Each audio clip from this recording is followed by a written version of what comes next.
Hi all, good evening. അപ്പോൾ കഴിഞ്ഞ ക്ലാസ്സിൽ നമ്മൾ എവിടം വരെ പറഞ്ഞു നിർത്തിയത്? ഷെയർസ് ഇഷ്യൂഡ് അറ്റ് പ്രീമിയം അല്ലേ? പ്രീമിയത്തിന്റെ കേസ് നമ്മൾ പറഞ്ഞു. പ്രീമിയത്തിൽ ഷെയർ ഇഷ്യൂ ചെയ്യുമ്പോൾ ആ പ്രീമിയം എമൗണ്ട് സെക്യൂരിറ്റീസ് പ്രീമിയം അക്കൗണ്ടിലോട്ട് മാറ്റുമെന്ന് പറഞ്ഞു. അതുപോലെ തന്നെ സെക്യൂരിറ്റീസ് പ്രീമിയം അക്കൗണ്ട് എങ്ങനെയാണ് അവിടെ അതിന്റെ ബാലൻസ് നമ്മൾ ഏതൊക്കെ കാര്യങ്ങൾക്കാണ് എടുക്കാനായിട്ട് പറ്റുക എന്നുള്ള കാര്യങ്ങളൊക്കെ പറഞ്ഞു അല്ലേ? അപ്പോൾ ഇന്ന് നമുക്ക് ബാക്കി കാര്യങ്ങൾ നോക്കാം, ബാക്കിയുള്ള ഭാഗങ്ങൾ നോക്കാം. അപ്പോ issue of shares at discount. അപ്പോ 2013 കമ്പനീസ് ആക്ട് ഷെയർ ഡിസ്കൗണ്ടിൽ ഇഷ്യൂ ചെയ്യുന്നത് പ്രൊഹിബിറ്റ് ചെയ്തിട്ടുണ്ട്. Companies act 2013 prohibits the issue of shares at discount. അപ്പോ ഡിസ്കൗണ്ടിൽ നമ്മൾ പറഞ്ഞ ഷെയർ ഡിസ്കൗണ്ടിൽ ഇഷ്യൂ ചെയ്യാം, പ്രീമിയത്തിൽ ഇഷ്യൂ ചെയ്യാം, നോമിനൽ വാല്യൂവിൽ ഇഷ്യൂ ചെയ്യാം. ഡിസ്കൗണ്ടിൽ ഇഷ്യൂ ചെയ്യാന്ന് പറഞ്ഞാൽ എന്താ? നോമിനൽ വാല്യൂവിനേക്കാൾ കുറച്ച് ഇഷ്യൂ ചെയ്യുന്നത്. അപ്പോൾ 10 രൂപ വിലയുള്ള ഒരു ഷെയർ ആണെങ്കിൽ അതൊരു 8 രൂപയ്ക്ക് ഇഷ്യൂ ചെയ്യുകയാണെങ്കിൽ അത് ഇഷ്യൂഡ് അറ്റ് ഡിസ്കൗണ്ട് എന്ന് നമുക്ക് പറയാം. പക്ഷേ ഇപ്പൊ അങ്ങനെ ഷെയർ എന്ത് ചെയ്യാൻ പാടില്ല? ഡിസ്കൗണ്ടില് ഇഷ്യൂ ചെയ്യാനായിട്ട് പാടില്ല എന്ന് കമ്പനീസ് ആക്ട് 2013 പറയുന്നുണ്ട്. അതില് Section 53, according to Section 53 of the Act, a company shall not issue shares at a discount except in the case of reissue of forfeited shares and sweat equity shares issued under Section 54. എന്താ പറയുന്നത്? ഒരു കാരണവശാലും share ഡിസ്കൗണ്ടിൽ issue ചെയ്യാൻ പാടില്ല എന്ന് പറയുന്നുണ്ട്.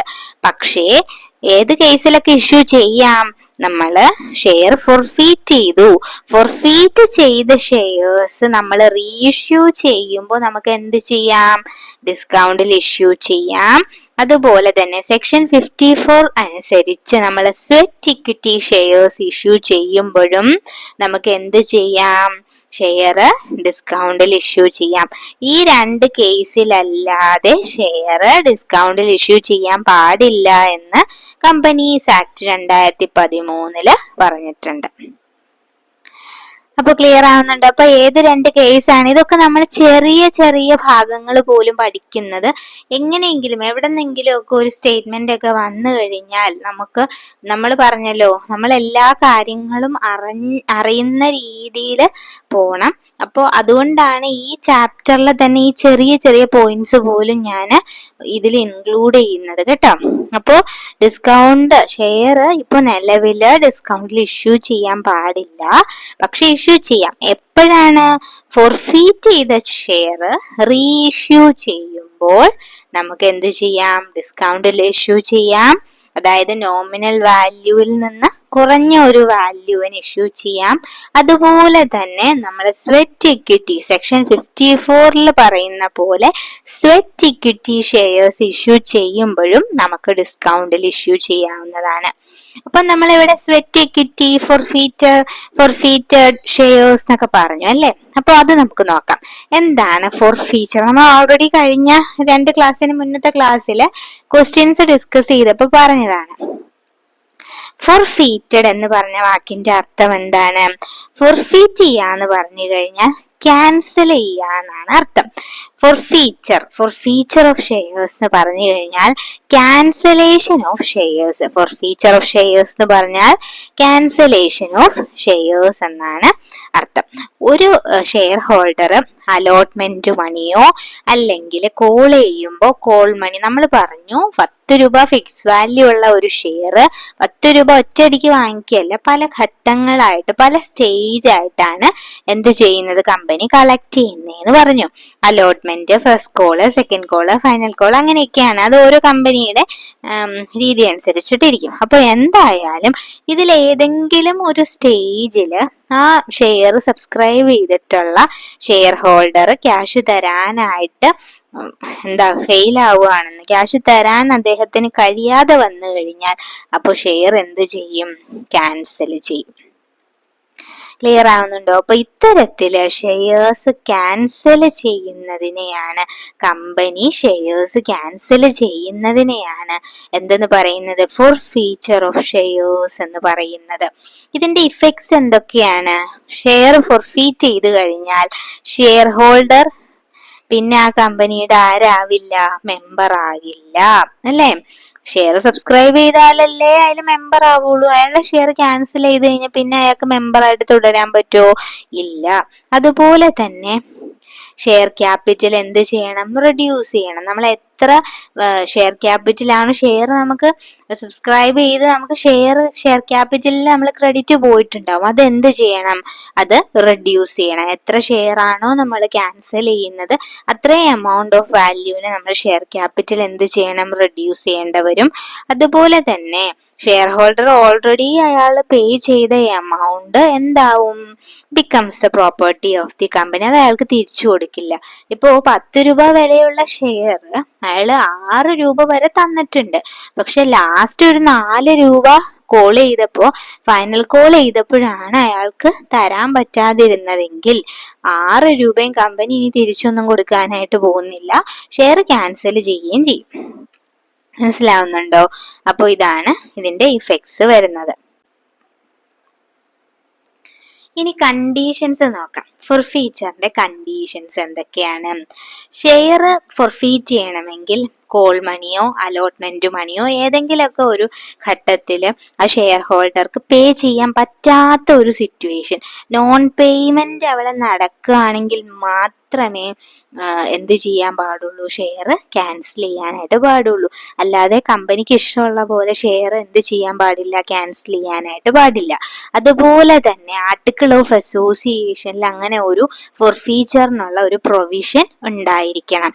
അതുപോലെ directors 14 ദിവസത്തെ ഒരു നോട്ടീസ് കൊടുക്കണം. എന്താണ്? നിങ്ങൾ ഷെയറിന്റെ കോൾ മണി അല്ലെങ്കിൽ അലോട്ട്മെന്റ് മണി പേ ചെയ്യുക വിത്ത് ഇൻട്രസ്റ്റ്. ഈ പറഞ്ഞ സമയത്തിനുള്ളിൽ വിളിച്ചപ്പോൾ അയാൾക്ക് തരാൻ പറ്റിയില്ല, അപ്പൊ നമ്മളത് നോട്ടീസ് വഴി അറിയിക്കുകയാണ്. എന്താണ്? ഷെയർ മണി അല്ലെങ്കിൽ കോൾ മണി അല്ലെങ്കിൽ അലോട്ട്മെന്റ് ഏത് സ്റ്റേജിലാണോ ക്യാഷ് തരാത്തത് ആ എമൗണ്ട് അടയ്ക്കുക വിത്ത് ഇൻട്രസ്റ്റ്. ഈ പറഞ്ഞ സ്പെസിഫിക് ടൈമും കൂടെ കൊടുക്കും. ഈ ഡേറ്റിനുള്ളിൽ പേ ചെയ്യുക എന്നുള്ള ഒരു 14 ദിവസത്തെ നോട്ടീസ് പീരീഡും കൂടെ നമ്മൾ കൊടുക്കും. അതുപോലെ ആ നോട്ടീസിൽ കൃത്യമായിട്ട് നമ്മൾ പറഞ്ഞിട്ടുണ്ടാവും, നിങ്ങൾ ഇത് if payment is not made within a stipulated time shares will be forfeited. നമ്മൾ കൃത്യമായിട്ട് പറഞ്ഞിട്ടുണ്ടാവും, സമയത്തിന് ഈ പറഞ്ഞ സമയത്തിനകം നിങ്ങൾ പേ ചെയ്തില്ല എന്നുണ്ടെങ്കിൽ നിങ്ങളുടെ കൈവശമുള്ള ഷെയർസ് എത്രയാണോ അത് ക്യാൻസൽ ചെയ്യുമെന്ന് കൃത്യമായിട്ട് പറഞ്ഞിട്ടുണ്ടാവും. അതുപോലെ തന്നെ ഇതുമായി ബന്ധപ്പെട്ട ഒരു റെസല്യൂഷൻ, ഫോർഫീച്ചറുമായി ബന്ധപ്പെട്ട ഒരു റെസല്യൂഷൻ ഡയറക്ടേഴ്സ് പാസ്സാക്കും. അതുപോലെ ഫോർഫീറ്റ് ചെയ്തു എന്നുള്ള കാര്യവും ഷെയർ ഹോൾഡറിനോട് കമ്മ്യൂണിക്കേറ്റ് ചെയ്യും. ഇതൊക്കെയാണ് ഫോർഫീച്ചറിനുള്ള കണ്ടീഷൻ എന്ന് പറയുന്നത്. ഇനി ഒരു നോർമൽ കേസിൽ, അതായത് പാർ വാല്യൂവിൽ ഇഷ്യൂ ചെയ്ത ഷെയർ, അതായത് നോമിനൽ വാല്യൂവിൽ ഇഷ്യൂ ചെയ്ത ഷെയർ ഫോർഫീറ്റ് ചെയ്യുന്ന സമയത്ത് അതിന്റെ ഒരു എൻട്രി വരുന്നത് share capital account debtor to share forfeited account to share allotment account അല്ലെങ്കിൽ share final call, share calls account. ഇങ്ങനെയാണ് ഇതിന്റെ ഒരു നോർമൽ ഒരു എൻട്രി വരുന്നത്. In case calls in arrears account is maintained by the company. നമ്മൾ പറഞ്ഞല്ലോ calls in arrear എന്ന് പറയുന്ന ഒരു അക്കൗണ്ട് ഒരു പ്രത്യേക അക്കൗണ്ട് ആയിട്ട് മെയിൻറ്റെയിൻ ചെയ്യാം, അല്ലാതെയും ചെയ്യാം. അങ്ങനെ കോൾസ് ഇൻ അരിയർ അക്കൗണ്ട് എന്ന് പറയുന്ന ഒരു അക്കൗണ്ട് മെയിൻറ്റെയിൻ ചെയ്യുന്നുണ്ടെങ്കിൽ അതാണ് എന്ത് ചെയ്യേണ്ടത്? Credited instead of share allotment and or share call or calls account. അപ്പൊ ഇവിടെ കോൾസ് ഇൻ അരിയർ അക്കൗണ്ട് എന്നായിരിക്കും വരുന്നത്. അങ്ങനെ ഒരു അക്കൗണ്ട് മെയിൻറ്റെയിൻ ചെയ്യുന്നുണ്ടെങ്കിൽ ഇവിടെ എന്തായിരിക്കും വരുന്നത്? ഈ ഷെയർ അലോട്ട്മെന്റ് അല്ലെങ്കിൽ കോൾസ് അക്കൗണ്ടിന്റെ പ്ലേസിൽ കോൾസ് ഇൻ അരിയർ അക്കൗണ്ട് ആയിരിക്കും നമ്മൾ എന്ത് ചെയ്യുന്നത്? ക്രെഡിറ്റ് ചെയ്യുന്നത്. അപ്പൊ നോർമൽ ഒരു കേസിലെ ഒരു പാർ വാല്യൂവിൽ ഇഷ്യൂ ചെയ്ത ഷെയർ ഫോർഫീറ്റ് ചെയ്യുമ്പോൾ ഉള്ള എൻട്രിയാണിത്. Share capital account debtor to share forfeited account to share allotment account അല്ലെങ്കിൽ കോൾസ് അക്കൗണ്ട്. ജസ്റ്റ് ഒന്ന് നോട്ട് ചെയ്ത് വെക്കുക കേട്ടോ. പിന്നെ അതുപോലെ തന്നെ ഷെയർ ഫോർഫീറ്റഡ് അക്കൗണ്ട്, നമ്മൾ ഷെയർ ക്യാൻസൽ ചെയ്യൂലോ. അപ്പൊ ക്യാൻസൽ ചെയ്യുമ്പോൾ നമ്മൾ ഷെയർ ഫോർഫീറ്റഡ് അക്കൗണ്ട് എന്ന് പറഞ്ഞ ഒരു അക്കൗണ്ട് മെയിൻറ്റെയിൻ ചെയ്യുന്നുണ്ടല്ലോ. അതുകൊണ്ടാണല്ലോ അയാൾ തന്നിരിക്കുന്ന എമൗണ്ട്, അയാൾ ഇതുവരെ എത്ര രൂപ തന്നിട്ടുണ്ടോ അയാൾ 4 രൂപ, ലാസ്റ്റത്തെ 4 രൂപ തരാനാണ് അയാൾക്ക് പറ്റാതിരുന്നത്. അതുകൊണ്ട് നമ്മൾ ഷെയർ ക്യാൻസൽ ചെയ്തു. പക്ഷെ 6 രൂപ, 10 രൂപ വിലയുള്ള ഒരു ഷെയറിൽ 6 രൂപയും തന്നിട്ടുണ്ടെങ്കിൽ ഈ 6 രൂപയും നമ്മൾ എവിടേക്കാണ് കാണിക്കുന്നത്? ഷെയർ ഫോർഫീറ്റഡ് അക്കൗണ്ടിലേക്കാണ് കാണിക്കുന്നത്. അപ്പോൾ ഈ ഷെയർ ഫോർഫീറ്റഡ് അക്കൗണ്ട് എന്ന് പറയുന്നത് ഇത് addition to the total paid up ക്യാപിറ്റലിന്റെ കൂടെ അഡീഷൻ ആഡ് ചെയ്ത് കാണിക്കുകയും അതുപോലെ തന്നെ ഷെയർ ക്യാപിറ്റലിന്റെ ഹെഡില് അതായത് കമ്പനിയുടെ ബാലൻസ് ഷീറ്റില് liability side share capital, equity and ലയബിലിറ്റീസിന്റെ താഴെ എന്താണ് ഷെയർ ക്യാപിറ്റലിന്റെ ഹെഡിലാണ് എന്ത് കാണിക്കുന്നത്. ഏത് സമയം വരെ അത് അങ്ങനെ കാണിക്കും? Until the forfeited shares re issue ചെയ്യുന്നത് വരെയും നമ്മൾ അങ്ങനെയാണ് അതിന്റെ ഒരു അക്കൗണ്ടിങ് ട്രീറ്റ്മെന്റ് വരുന്നത്. അപ്പൊ ഇതൊരു ജനറൽ ഒരു കേസാണ് പറഞ്ഞത്. ഇനി പ്രീമിയത്തെ ഓരോ സ്റ്റേജും, അതായത് ഓരോ ഘട്ടവും ഉണ്ട്. പാറിൽ ഇഷ്യൂ ചെയ്ത ഷെയർ ഫോർഫീറ്റ് ചെയ്യുമ്പോൾ, പ്രീമിയത്തിൽ ഇഷ്യൂ ചെയ്ത ഷെയർ ഫോർഫീറ്റ് ചെയ്യുമ്പോൾ, അങ്ങനെ ഓരോ സ്റ്റേജസ് ആയിട്ട് അല്ലെങ്കിൽ ഓരോ കേസ് ആയിട്ട് ഉണ്ട്. പക്ഷെ നമ്മൾ അതെല്ലാം പഠിക്കുന്നില്ല. അപ്പൊ ജസ്റ്റ് ഫോർഫീച്ചർ എന്താണ്, അതിന്റെ കണ്ടീഷൻ എന്താണ്, അതിന്റെ ഇഫക്ട്സ് എന്താണ്, ആ ഫോർഫീച്ചർ അക്കൗണ്ടിന്റെ ഒരു ട്രീറ്റ്മെന്റ് ജനറലി അത് എവിടെ കാണിക്കും എന്നൊക്കെയുള്ള ഒരു കാര്യങ്ങൾ നിങ്ങൾക്ക് ഒരു ഐഡിയ കിട്ടാൻ വേണ്ടിയിട്ടാണ് ഇത് പറഞ്ഞത്. ക്ലിയർ ആയോ? ഞാനിപ്പോ പറഞ്ഞില്ലേ ഇത് അഡീഷൻ ആയിട്ടാ കാണിക്കുന്നത്. ഒരു എന്താ നോട്ട് ടു അക്കൗണ്ട്സില് കണ്ടോ, ഷെയർ ക്യാപിറ്റലിന്റെ താഴെ ആഡ് ഷെയർ ഫോർഫീറ്റഡ് അക്കൗണ്ട് എന്ന് പറഞ്ഞ ഫോർഫീറ്റഡ് അക്കൗണ്ടിൽ ഇതുവരെ അയാൾ പേ ചെയ്ത അല്ലെങ്കിൽ ഷെയർ ഫോർഫീറ്റ് ചെയ്ത ഷെയർസിന്റെ പേ ചെയ്ത എമൗണ്ട് എത്ര വരെയാണ് പെയ്ഡപ്പ് ആയിട്ടുള്ളത് അത് എന്ത് ചെയ്യും? അത് നമുക്ക് ഇവിടെ ഷെയർ ക്യാപിറ്റലിന്റെ കൂടെ ആഡ് ചെയ്ത് കാണിക്കും. ഇത് ഞാൻ ഈ ക്വസ്റ്റ്യനിലോട്ട് പോകുന്നില്ല, ജസ്റ്റ് ഞാൻ നിങ്ങൾക്ക് കാണിച്ചു തന്നതാണ്. ഓക്കെ, ഇനി അടുത്തൊരു കേസ് ഉണ്ട്, അതാണ് സറണ്ടർ ഓഫ് ഷെയർസ്. സറണ്ടർ എന്ന് പറയുന്നത് വോളണ്ടറി റിട്ടേൺ ആണ്. Voluntary return of shares by shareholders to the company for cancellation. അത് ശരിക്കും ശ്രദ്ധിക്കണം. ഫോർഫീച്ചർ എന്ന് പറയുന്നത് കമ്പനിയുടെ ഭാഗത്തു നിന്നുള്ള ഒരു നടപടിയാണ്. കോൾ മണിയോ അലോട്ട്മെന്റ് മണിയോ പേ ചെയ്യാതിരിക്കുമ്പോൾ കമ്പനിയുടെ ഭാഗത്തു നിന്നുള്ള ഒരു നടപടിയാണ് എന്ത്, ഈ ഫോർഫീച്ചർ എന്ന് പറയുന്നത്. പക്ഷെ സറണ്ടർ എന്ന് പറയുന്നത് ഷെയർ ഹോൾഡർ വോളണ്ടറി ആയിട്ട് സ്വമേധയാ അദ്ദേഹത്തിന്റെ കയ്യിലുള്ള ഷെയർസ് എന്ത് ചെയ്യാണ്, ക്യാൻസലേഷന് വേണ്ടിയിട്ട് കമ്പനിയെ സമീപിക്കുന്ന അല്ലെങ്കിൽ കമ്പനിക്ക് റിട്ടേൺ കൊടുക്കുന്നതാണ് എന്ത്, സറണ്ടർ ഓഫ് ഷെയർസ് എന്ന് പറയുന്നത്. അപ്പൊ ഇത്തരം ഒരു കേസ് വരുമ്പോ കമ്പനി അത് അക്സെപ്റ്റ് ചെയ്യാം.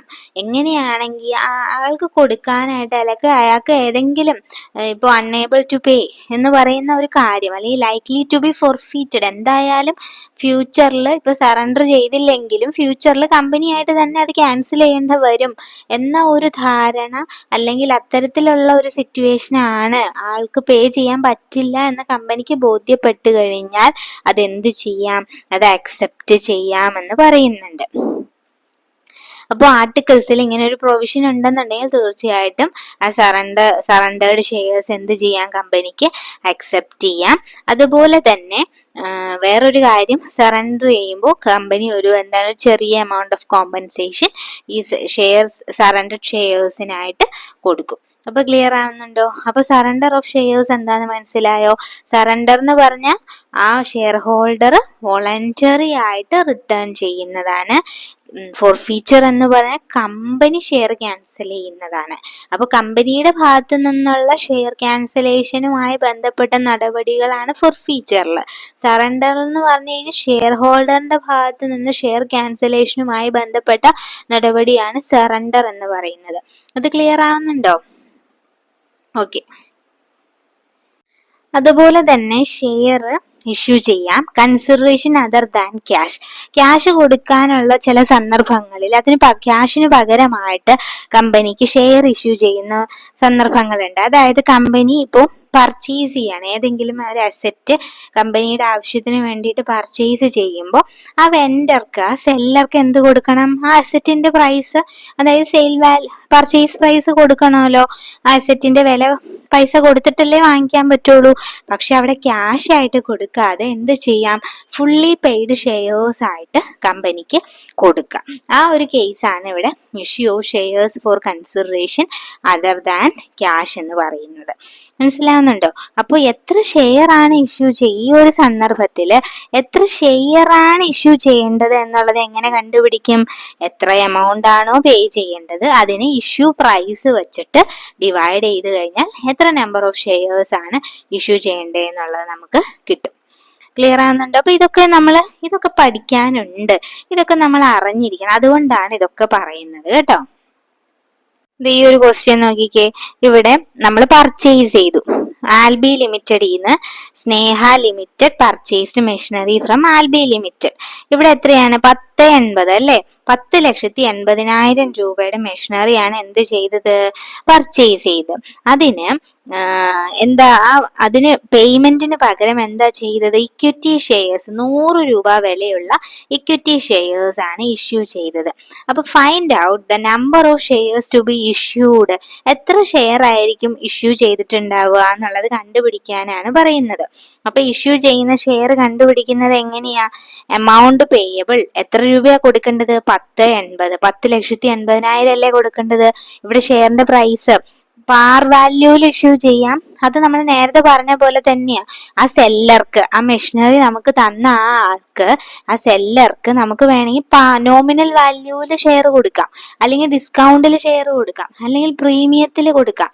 അത് എങ്ങനെ വേണേലും നമുക്ക് കൊടുക്കാം. പക്ഷെ നമ്മൾ അയാളുടെ നിന്ന് പൈസ മേടിക്കാൻ പറ്റില്ല. കാരണം എന്താണെന്ന് വെച്ച് കഴിഞ്ഞാൽ നമുക്ക് അയാൾ തന്ന മെഷീനറിക്ക് പകരമായിട്ടാണല്ലോ നമ്മൾ ഷെയർ ഇഷ്യൂ ചെയ്യുന്നത്. അപ്പോൾ ഇവിടെ പല കേസ് പറയുന്നുണ്ട്. അപ്പൊ പാർ വാല്യൂൽ ഇഷ്യൂ ചെയ്യുമ്പോ എങ്ങനെയാ വരുന്നത്? 10,80,000 അല്ലേ അയാൾക്ക് കൊടുക്കേണ്ടത്? എമൗണ്ട് പേയബിൾ എത്ര രൂപ? പാർ വാല്യൂ എന്ന് പറയുമ്പോൾ 100 രൂപ. അപ്പൊ ഡിവൈഡ് ബൈ 100 ചെയ്താൽ 10,800 ഷെയർ, 10,800 ഷെയർ ആണ് ഇഷ്യൂ ചെയ്യേണ്ടത്. ഇനി നമ്മള് ഡിസ്കൗണ്ടിലാ ഇഷ്യൂ ചെയ്യണമെങ്കിലോ? ഡിസ്കൗണ്ടിലാണെങ്കിൽ നമ്മൾ എന്താ അറ്റ് 10% ഡിസ്കൗണ്ട് എന്ന് പറയും. 100ന്റെ 10% എന്ന് പറഞ്ഞാൽ 90. 100 മൈനസ് 100ന്റെ 10% എന്ന് പറഞ്ഞാൽ 10 രൂപ കുറച്ചിട്ട് 90 അല്ലേ? അപ്പൊ ഇവിടെ എങ്ങനെയാ എത്ര ഷെയർ ഇഷ്യൂ ചെയ്യുന്നു എങ്ങനെ കണ്ടുപിടിക്കും? 10,80,000 divided by number of issue price per share എത്രയാണ്? 90. ഇനി പ്രീമിയത്തിൽ ഇഷ്യൂ ചെയ്യുമ്പോ എങ്ങനെയാ? 20% പ്രീമിയം. അപ്പൊ 100ന്റെ 20% പ്രീമിയം എന്ന് പറഞ്ഞാൽ 20 രൂപ കൂട്ടിയിട്ട്. അപ്പൊ 100 + 20 120 രൂപയ്ക്ക് ഇഷ്യൂ ചെയ്യാന്ന് വിചാരിക്കുക. പ്രീമിയത്തിലുള്ള ഷെയർ ആ കൊടുക്കുന്നതെന്നുണ്ടെങ്കിൽ എത്ര ഷെയർ കൊടുക്കണം? എത്ര രൂപ അയാൾക്ക് കൊടുക്കേണ്ടത്? 10,80,000 രൂപയാണ് മെഷീനറിയുടെ വില, അത് കൊടുക്കണം. Divided by number of shares. Issue price എത്രയാണ് ഇവിടെ? 120. ഡിവൈഡ് ബൈ 120 ചെയ്യുമ്പോൾ 9,000 ഷെയർസ്. ഇതൊന്നും ക്വസ്റ്റ്യൻ ചോദിക്കൊന്നുമില്ല, ഞാൻ ജസ്റ്റ് നിങ്ങൾക്ക് മനസ്സിലാവാൻ വേണ്ടിയിട്ട് പറഞ്ഞതാണ്. Issue of shares to promoters. Promoters പറഞ്ഞാൽ ആരാണ്? കമ്പനിയെ പ്രൊമോട്ട് ചെയ്യുന്നവരാണ്, കമ്പനിയുടെ രൂപീകരണത്തിന് സഹായിക്കുന്നവരാണ് എന്തെന്ന് പറയുന്നത് ആര്? പ്രൊമോട്ടേഴ്സ് എന്ന് പറയുന്നത്. അപ്പൊ പ്രൊമോട്ടേഴ്സിന് റെമ്യൂണറേഷൻ കൊടുക്കണം അല്ലെ? ആ റെമ്യൂണറേഷൻ ക്യാഷ് ആയിട്ട് കൊടുക്കാതെ ഷെയർസ് ആയിട്ട് കൊടുക്കാം. അപ്പോ ഇങ്ങനെ ഷെയർസ്, അത് പ്രൊമോട്ടേഴ്സിന് അവർക്ക് ക്യാഷിന് പകരം ഷെയർ ഇഷ്യൂ ചെയ്യുന്നതാണ് issue of shares to promoters എന്ന് പറയുന്നത്. അപ്പൊ അതിന്റെ ജേണൽ എൻട്രി എന്താണ്? Goodwill account added to share capital. Goodwill account added to share capital. അപ്പോ ഇതൊന്ന് നോക്കിക്കേ, goodwill account added to share capital. അപ്പൊ ഇങ്ങനെ ഒരു എൻട്രി കണ്ടാൽ നിങ്ങൾക്ക് ഒന്ന് നോക്കാം. Being shares issued to promoters for their service. അവരുടെ സർവീസിന് പ്രൊമോട്ടേഴ്സിന് ഷെയർ ഇഷ്യൂ ചെയ്യുമ്പോൾ വരുന്ന എൻട്രിയാണ് goodwill account added to share capital. അപ്പോ കൃത്യമായിട്ട് കമ്പനിയുടെ ബാലൻസ് ഷീറ്റിൽ നോട്ട് ടു അക്കൗണ്ട്സിൽ കാണിക്കണം ഇത്രയാണ് ഇതുപോലെ consideration other than cash issue ചെയ്തിരിക്കുന്നത്. നമ്മൾ നേരത്തെ സെല്ലർക്ക് വെൻഡർക്ക് നമ്മൾ ഇഷ്യൂ ചെയ്തു അല്ലെ, മെഷീനറി പർച്ചേസ് ചെയ്ത ആൾക്ക് നമ്മൾ ഇഷ്യൂ ചെയ്തു, അതുപോലെ ഇപ്പൊ പ്രൊമോട്ടറിന് ഇഷ്യൂ ചെയ്തു. അപ്പൊ ഇതൊക്കെ കൃത്യമായിട്ട് ബാലൻസ് ഷീറ്റിൽ കാണിക്കേണ്ടി വരും. ഇനി അടുത്തതാണ് റൈറ്റ് ഇഷ്യൂ. റൈറ്റ് ഇഷ്യൂ എന്ന് പറഞ്ഞു കഴിഞ്ഞാൽ issue of shares to the existing shareholders for raising additional capital. നിലവില് നമ്മളുടെ ബിസിനസ്സിലേക്ക് അഡീഷണൽ ക്യാപിറ്റൽ കണ്ടെത്താൻ വേണ്ടിയിട്ട് ഷെയർ ഹോൾഡേഴ്സിന് നമ്മൾ എന്ത് ചെയ്യാണ്, നിലവിലുള്ള ഷെയർ ഹോൾഡേഴ്സിന് എക്സിസ്റ്റിംഗ് ഷെയർ ഹോൾഡേഴ്സിന് ഷെയർ ഇഷ്യൂ ചെയ്യുന്നതിനെയാണ് റൈറ്റ് ഇഷ്യൂ എന്ന് പറയുന്നത്. അപ്പോ when an existing company issue additional shares, it must be offered first to the existing shareholders. കമ്പനിക്ക് അഡീഷണൽ ക്യാപിറ്റൽ കണ്ടെത്തണം. അതിനു വേണ്ടിയിട്ട് ഷെയർ ഇഷ്യൂ ചെയ്യാൻ തീരുമാനിക്കുമ്പോൾ നിലവിലുള്ള ഷെയർ ഹോൾഡേഴ്സിനായിരിക്കും ഫസ്റ്റ് എന്ത് ചെയ്യുന്നത്, ഷെയർ ഇഷ്യൂ ചെയ്യുന്നത്. അപ്പൊ ഈ ഒരു പ്രോസസ്സിനെയാണ് എന്തെന്ന് പറയുന്നത്, റൈറ്റ് ഇഷ്യൂ എന്ന് പറയുന്നത്. അപ്പോൾ പ്രസന്റ് മാർക്കറ്റ് പ്രൈസിനേക്കാൾ ലോവസ്റ്റ് പ്രൈസിലായിരിക്കും റൈറ്റ് ഇഷ്യൂ നടത്തുക എന്നാണ് പറയുന്നത്. അപ്പൊ റൈറ്റ് ഇഷ്യൂ എന്ന് പറഞ്ഞാൽ എന്താ, റൈറ്റ് ഇഷ്യൂ എന്ന് പറഞ്ഞാൽ ഇത് ഓർക്കുക, എക്സിസ്റ്റിംഗ് ഷെയർ ഹോൾഡേഴ്സിന് റൈറ്റ് ഇഷ്യൂ എന്ന് പറഞ്ഞു കഴിഞ്ഞാൽ എക്സിസ്റ്റിംഗ് ഷെയർ ഹോൾഡേഴ്സിന് ഷെയർ ഇഷ്യൂ ചെയ്യുന്നതാണ് എന്ത്, right issue. Existing shareholders എന്നൊരു വാക്ക് അവിടെ ഓർക്കുക. ഇനി അടുത്തത് ബോണസ് ഷെയർസ് ആണ്. ബോണസ് ഷെയർസ് എന്ന് പറഞ്ഞാൽ എന്താണ്, issue of shares issued by companies to their existing shareholders in place of cash payment of dividend. അതായത് നമ്മൾ ഷെയർ ഹോൾഡേഴ്സിന് ലാഭവിഹിതം കൊടുക്കും. ഒരു കമ്പനിയുടെ ലാഭ വിഹിതത്തെയാണ് നമ്മൾ ഡിവിഡൻഡ് എന്ന് പറയുന്നത് അല്ലേ. അപ്പോൾ ഡിവിഡൻഡ് കൊടുക്കുമ്പോൾ അത് ക്യാഷ് ആയിട്ട് കൊടുക്കാതെ ഷെയർ ആയിട്ട് കൊടുക്കുന്നതിനെയാണ് ബോണസ് ഷെയർസ് എന്ന് പറയുന്നത്. Dividend is paid in the form of shares. ഷെയറിന്റെ രൂപത്തിൽ, അതായത് ഡിവിഡൻഡ് ക്യാഷ് ആയിട്ട് കൊടുക്കാതെ എന്തായിട്ട് കൊടുക്കുന്നു, ഷെയർ ആയിട്ട് കൊടുക്കുന്നു. ആർട്ടിക്കിൾ ഓഫ് അസോസിയേഷനില്, കമ്പനിയുടെ ആർട്ടിക്കിൾ ഓഫ് അസോസിയേഷനില് ഇതിനൊരു പ്രൊവിഷൻ ഉണ്ടെന്നുണ്ടെങ്കിൽ, ഇത് ഓതറൈസ് ചെയ്തിട്ടുണ്ടെന്നുണ്ടെങ്കിൽ എന്ത് ചെയ്യാം, ഇത്തരത്തില് കമ്പനിക്ക് കുറച്ച് അൺഡിസ്ട്രിബ്യൂട്ടഡ് ആയിട്ടുള്ള പ്രോഫിറ്റ്സ് ഉണ്ടെന്നുണ്ടെങ്കിൽ എന്ത് ചെയ്യാം, ബോണസ് ഷെയർ ഇഷ്യൂ ചെയ്യാം. അപ്പോൾ റൈറ്റ് ഇഷ്യൂ എക്സിസ്റ്റിംഗ് ഷെയർ ഹോൾഡേഴ്സിന് അഡീഷണൽ ക്യാപിറ്റൽ കണ്ടെത്തുന്ന സമയത്ത് ഇഷ്യൂ ചെയ്യുന്ന, എക്സിസ്റ്റിംഗ് ഷെയർ ഹോൾഡേഴ്സിന് ഷെയർ ഓഫർ ചെയ്യുന്നതാണ് റൈറ്റ് ഇഷ്യൂ. ബോണസ് ഷെയർസ് എന്ന് പറഞ്ഞു കഴിഞ്ഞാൽ ക്യാഷ്, ഡിവിഡൻഡ് ക്യാഷ് ആയിട്ട് കൊടുക്കാതെ ഷെയർ ആയിട്ട് കൊടുക്കുന്നതാണ് ബോണസ് ഇഷ്യൂ എന്ന് പറയുന്നത്. ക്ലിയർ ആയോ? ഇനി അടുത്തത് എന്താണ്, preferential allotment. Preferential allotment is one that is made at a predetermined price to the predetermined people. അതായത് കമ്പനിയുടെ പ്രൊമോട്ടേഴ്സ്, വെഞ്ചർ ക്യാപിറ്റലിസ്റ്റ്, അതുപോലെ തന്നെ ഫിനാൻഷ്യൽ ഇൻസ്റ്റിറ്റ്യൂഷൻസിനൊക്കെ എന്ത് ചെയ്യാണ്, സപ്ലയേഴ്സിനും ഒക്കെ ഒരു നേരത്തെ മുൻകൂട്ടി ഫിക്സ് ചെയ്ത ഒരു പ്രൈസിൽ ഷെയർ അലോട്ട് ചെയ്യാണ്. ഇതിനെയാണ് എന്തെന്ന് പറയുന്നത്, പ്രിഫറൻഷ്യൽ അലോട്ട്മെന്റ് എന്ന് പറയുന്നത്. ക്ലിയർ ആവുന്നുണ്ടോ? പ്രിഫറൻഷ്യൽ അലോട്ട്മെന്റ് ക്ലിയർ ആയോ? അപ്പോൾ കമ്പനിയുടെ പ്രൊമോട്ടേഴ്സിന്, വെഞ്ചർ ക്യാപിറ്റലിസ്റ്റിന്, അതുപോലെ തന്നെ ഫിനാൻഷ്യൽ ഇൻസ്റ്റിറ്റ്യൂഷന്, കമ്പനിയുടെ പ്രൊഡക്റ്റിന്റെ ബയേഴ്സിന്, സപ്ലയേഴ്സിനും ഒക്കെ ഒരു പ്രീ ഡിറ്റർമിൻഡ് പ്രൈസിൽ ഇഷ്യൂ ചെയ്യുന്നതാണ്, ഒരു ഫിക്സഡ് പ്രൈസിൽ ഇഷ്യൂ ചെയ്യുന്നതിനെയാണ് പ്രിഫറൻഷ്യൽ അലോട്ട്മെന്റ് എന്ന് പറയുന്നത്. ക്ലിയർ ആയോ? അടുത്ത എന്താണ്, സ്വെറ്റ് ഇക്വിറ്റി. സ്വെറ്റ് എന്ന് പറഞ്ഞാൽ വിയർപ്പാണ് അല്ലേ. ഒരു ബിസിനസ്, ഒരു കമ്പനി അതിന്റെ എംപ്ലോയീസിനോ ഡയറക്ടേഴ്സിനോ എന്താണ് ഒരു ഡിസ്കൗണ്ടില് അല്ലെങ്കിൽ എന്താണ് ഒരു ക്യാഷിന് പകരമായിട്ട് ഇഷ്യൂ ചെയ്യുന്നതിനെയാണ് എന്തെന്ന് പറയുന്നത്, സ്വെറ്റ് ഇക്വിറ്റി എന്ന് പറയുന്നത്. അപ്പോൾ അവര് ഈ ഡയറക്ടേഴ്സ് ആയിക്കോട്ടെ, എംപ്ലോയീസ് ആയിക്കോട്ടെ, അവര് പ്രത്യേകമായിട്ട് എന്തെങ്കിലും ഒരു കോൺട്രിബ്യൂഷൻ ആ ഒരു കമ്പനിക്ക് പ്രൊവൈഡ് ചെയ്യുന്നുണ്ട്, ഒരു നോഹൗ പ്രൊവൈഡ് ചെയ്യുന്നുണ്ട്, ഒരു ടെക്നിക്കൽ ആയിട്ടുള്ള ഒരു സപ്പോർട്ട് കൊടുക്കുന്നുണ്ടെങ്കിൽ അവർക്ക് എന്ത് ചെയ്യും, അവർക്ക് ക്യാഷിന് പകരമായിട്ട് എന്ത് ചെയ്യാം, ഇത്തരം എന്താ പറയാ ഷെയർസ് ഓഫർ ചെയ്യും. അപ്പൊ അവർക്ക് കമ്പനിയിൽ അങ്ങനെ പാർട്ടിസിപ്പേറ്റ് ചെയ്യും.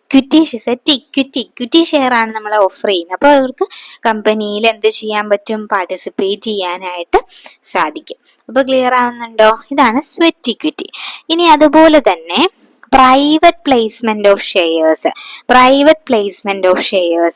അപ്പോൾ പ്രൈവറ്റ് പ്ലേസ്മെന്റ് ഓഫ് ഷെയർസ് എന്ന് പറയുന്നത് ഇതുപോലെ പ്രിഫറൻഷ്യൽ അലോട്ട്മെന്റ് പഠിച്ച പോലെ തന്നെ issue and allotment of shares to a selected group of person.